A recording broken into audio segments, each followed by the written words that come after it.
Wait কোথায় যাচ্ছ? এই লুকটা কিভাবে ক্রিয়েট করলাম দেখে যাও। Without any foundation. ফার্স্ট তোমাদের একটা ওয়েট ওয়াইপস দিয়ে ফেস ভালো করে ক্লিন করে নিতে হবে। দেন আমি ফেসটা আরো একটু হাইড্রেট করার জন্য রিকোডের হাইলোরনিক মিস্ট ইউজ করছি। তোমরা যে কোনো মিস্ট বা টোনার ইউজ করতেই পারো। কম্বিনেশন অ্যান্ড অয়েলি স্কিন যারা রয়েছে তারা অবশ্যই ওয়াটার বেস ময়শ্চারাইজার ইউজ করবে এই সামার সিজনের জন্য। আমি একটা রিকোডের একটা ওয়াটার বেস ময়শ্চারাইজার ইউজ করে নিলাম। দেন আমি ইউজ করছি রিকোডের গ্রিপ প্রাইমার। এটা মেকআপকে আরও অনেক বেশি লং লাস্টিং করবে। তারপর লরিয়েলের ডার্ক শেড কনসিলার নিয়ে পিগমেন্টেশন এরিয়াগুলোতে ইউজ করে নিলাম।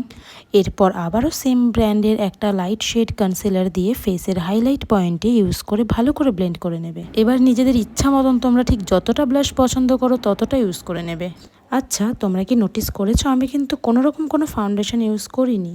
আমি পার্সোনালি খুব একটা হেভি মেকআপ পছন্দ করি না। তো এর মধ্যে আমি আমার আইব্রো সেট করে নিলাম শপারের একটা আইব্রো পমেড দিয়ে। আমি জাস্ট মেবলিন ফিট মির কম্প্যাক্ট দিয়ে ফুল ফেসের মেকআপটা সেট করে নিচ্ছি। তোমরা যে কোনো আই মেকআপের আগে অবশ্যই আইলিডে কনসিলার ইউজ করে নেবে। আমি লরিয়েল প্যারিসের যে কনসিলারটা ইউজ করেছিলাম ওটাই আবার ইউজ করে নিলাম। তো আমার আই মেকআপ অলমোস্ট ডান। এবার আমি লিপ লাইন করে নিচ্ছি, একটা লিপ গ্লস লাগিয়ে নিলাম সুইস বিউটি। তোমরা কিন্তু অবশ্যই কমেন্ট করে জানিও ফুল লুকটা তোমাদের কেমন লাগলো।